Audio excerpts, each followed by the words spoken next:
Hello friends, வணக்கம். Welcome to Mrs சமையலறை. நம்ம இன்னைக்கு பார்க்க போற ரெசிபி என்னன்னா, மேல நல்லா கிறிஸ்பியா உள்ள ரொம்பவே சாஃப்டான ஒரு சூப்பரான ஈவினிங் ஸ்நாக்ஸ் தாங்க பார்க்க போறோம். ஸ்கூல் விட்டு வர குழந்தைங்களுக்கு சாஸ் கூட இந்த பிரெட் ரோலை வச்சு கொடுத்து பாருங்களேன். குழந்தைங்க ரொம்பவே என்ஜாய் பண்ணி சாப்பிடுவாங்க. வாங்க இந்த பிரெட் ரோல் எப்படி பண்றதுன்னு பார்க்கலாம். அதுக்கு முன்னாடி நம்ம சேனலுக்கு இப்போ ஃபர்ஸ்ட் டைம் வரீங்கன்னா மறக்காம சப்ஸ்கிரைப் பண்ணிக்கோங்க. இந்த பிரெட் ரோல் ரொம்ப ஈஸியா எப்படி பண்றதுன்னு பார்க்கலாமா?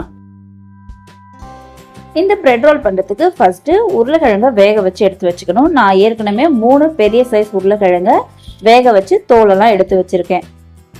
இப்போ இந்த உருளைக்கிழங்க ஒரு மேஷர் வச்சு நல்லா மேஷ் பண்ணி எடுத்துக்கலாம். உங்ககிட்ட மேஷர் என்னன்னா கேரட் துருவல் இருக்கும் இல்லையா, அதில் கூட நீங்க துருவி எடுத்துக்கலாம்.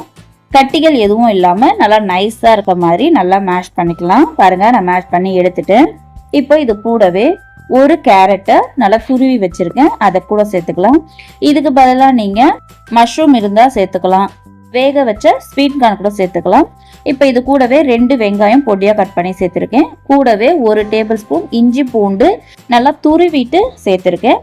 அடுத்ததா தேவையான அளவு உப்பு, 1 டீஸ்பூன் தனி மிளகாய் தூள், 1/4 டீஸ்பூன் கரம் மசாலா, 1/4 டீஸ்பூனுக்கும் கம்மியா சாட் மசாலா சேர்த்திருக்கேன். சாட் மசாலாலாம் நல்ல ஒரு ஃபிளேவர் கொடுக்கும், அதுக்காக தான் நம்ம சேர்க்கணும். உங்ககிட்ட இல்லைன்னா ஸ்கிப் பண்ணிக்கோங்க. கூடவே ஒரு கைப்பிடி அளவுக்கு கொத்தமல்லியை பொடியா கட் பண்ணி சேர்த்துக்கோங்க. இப்போ எல்லாத்தையும் ஒன்று சேர்ற அளவுக்கு நம்ம மிக்ஸ் பண்ணி எடுத்துக்கலாம். நல்லா சப்பாத்தி மாவு மாதிரி இந்த மாதிரி கொஞ்சம் அழுத்தி பிசைஞ்சுக்கோங்க, அப்பதான் எல்லாம் நமக்கு ஒன்று சேர்ந்து வரும். அதே மாதிரி உருளைக்கிழங்கு எதுனா சின்னதா கட்டிகள் இருந்தால் அதுவும் நல்லா மசிஞ்சு வரும்.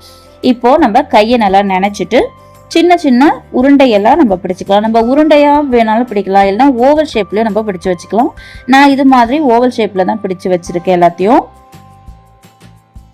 நான் உருளைக்கிழங்கு எல்லாத்தையும் இதே மாதிரி பிடிச்சு எடுத்து வச்சுட்டேன். இப்போ இது தனியா இருக்கட்டும். அடுத்ததா நம்ம பிரெட் எடுத்துக்கலாம். நம்ம பிரெட்ல தான் இதை வந்து சீல் பண்ண போறோம். அதுக்கு பிரெட்ல இந்த ஓரங்கள்லாம் இருக்கு இல்லையா, அதெல்லாம் கட் பண்ணி எடுத்து வச்சிருக்கேங்க. இப்போ ஒரு சின்ன பாத்திரத்துல தண்ணி எடுத்துக்கலாம். அதுல இந்த பிரெட்டை ஒரு சைடு மட்டும் நம்ம நினைச்சுக்கலாம். ஒரு சைடு நினைச்சாலே போதுங்க. இப்போ அதை நம்ம அழுத்தும் போது கீழே இருக்க ஈரமும் மேல பிரெட் ஃபுல்லாவே பரவிடும். இதுவே நம்ம 2 பக்கமும் பிரெட்டை நினைச்சிட்டோம்னா ரொம்பவே சதன்னு ஆயிடும், நமக்கு ஷேப் கரெக்டா வராது. இப்போ இதுல இந்த உருளைக்கிழங்கு ஸ்டஃபிங் இருக்கு இல்லையா, அதை வச்சு இந்த மாதிரி நம்ம கவர் பண்ணிக்கலாம்.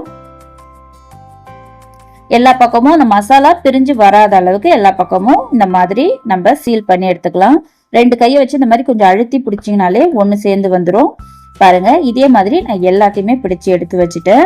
நம்ம இப்படியே கூட எண்ணெயில பொரிக்கலாங்க, ஆனா நம்ம மேல நல்லா கிறிஸ்பியா இருக்கணும். அதுக்காக என்ன பண்ண போறோம்னா, நம்ம பிரெட்ல ஓரங்கள்லாம் கட் பண்ணி எடுத்து வச்சுன்னு சொன்னோம் இல்லையா, அதை ஒரு மிக்ஸி ஜார்ல சேர்த்து இந்த மாதிரி பொடியா வர மாதிரி நான் அரைச்சி வச்சிருக்கேன். பிரெட் கிரம்ஸ் நமக்கு ரெடியா இருக்கு.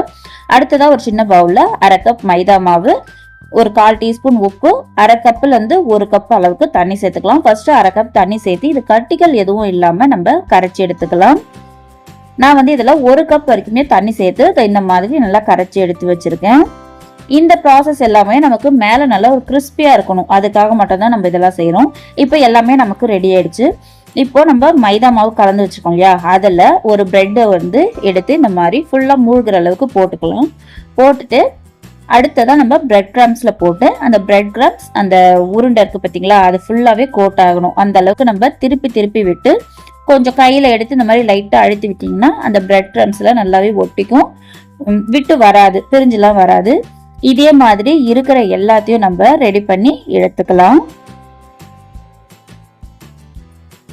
நான் எல்லாத்தையும் இதே மாதிரி எடுத்து வச்சுட்டேங்க. இப்ப அடுத்தது அதை பொரிக்கிறதுக்கு கடாயில எண்ணெய் நல்லா சூடு பண்ணி வச்சிருக்கேன். எண்ணெய் நல்லா சூடா இருக்கணும். எண்ணெய் நல்லா சூடானதுக்கு அப்புறமா ஸ்டவ்வை மீடியம் ஹீட்ல வச்சுட்டு நான் இந்த எண்ணெய்க்கு எத்தனை பிடிக்குதோ அத்தனை அளவுக்கு போடுங்க. நான் ஒரு 3 பீஸ் மட்டும் ஃபர்ஸ்ட் போட்டு பொரிச்சுக்கிறேன். எண்ணெய் நல்லா சூடா இருக்கணும், இல்லைன்னா எண்ணெய் ஓவரா குடிக்கும். அதனால எண்ணெய் நல்லா சூடானதுக்கு அப்புறம் போட்டுட்டு ஒரு 10-15 செகண்ட் மட்டும் விட்டுட்டு இந்த மாதிரி லைட்டா திருப்பி விட்டுக்கலாம். எல்லா பக்கமும் நல்ல ஒரு கோல்டன் ப்ரௌன் கலர் வரணுங்க. அது வரைக்கும் நல்லா இந்த மாதிரி திருப்பி விட்டு நல்ல ஒரு கோல்டன் ப்ரௌன் கலர் வந்ததுக்கு அப்புறம் நம்ம எண்ணெயில இருந்து வடிச்சு எடுத்துக்கலாம். இதை பார்க்கும்போது ரொம்ப பெரிய ப்ராசஸ் மாதிரி இருக்குங்க. நமக்கு ஒரு 25-30 நிமிஷத்துலேயே இதை நம்ம சூப்பராகவும் நல்லா கிறிஸ்பியாகவும் நம்ம ரெடி பண்ணிடலாம். பாருங்க, நல்ல ஒரு கோல்டன் ப்ரௌன் கலர்ல வந்திருக்கு.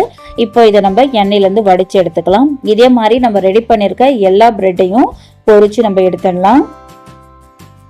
அவ்வளோதாங்க, நான் ரொம்பவே ஈஸியாக சூப்பராக ஒரு டேஸ்டான ஒரு ஸ்நாக்ஸ் ரெடி பண்ணிட்டேன். அதுவும் இதை வந்து நான் குழந்தைங்களுக்கு சாஸோட தாங்க சர்வ் பண்ண போகிறேன். மேலே நல்லா கிறிஸ்பியாக இருக்குது, உள்ளே வந்து நல்லா சாஃப்டாகவும் நல்ல ஒரு மசாலா ஃப்ளேவரோட சூப்பராகவே ரெடி ஆயிடுச்சுங்க.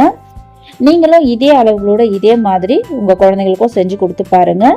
இந்த வீடியோ உங்களுக்கு யூஸ்ஃபுல்லாக இருக்கும்னு நினைக்கிறேன். இது மாதிரி யூஸ்ஃபுல்லான வீடியோஸ் பார்க்கறதுக்கு நம்ம சேனலை சப்ஸ்கிரைப் பண்ணிக்கோங்க. கூட வர பெல் பட்டனையும் கிளிக் பண்ணிக்கோங்க. அப்போ தான் நான் போடுற வீடியோலாம் உங்களுக்கு உடனே நோட்டிஃபிகேஷனாக வரும். தேங்க்ஸ் ஃபார் வாட்சிங்.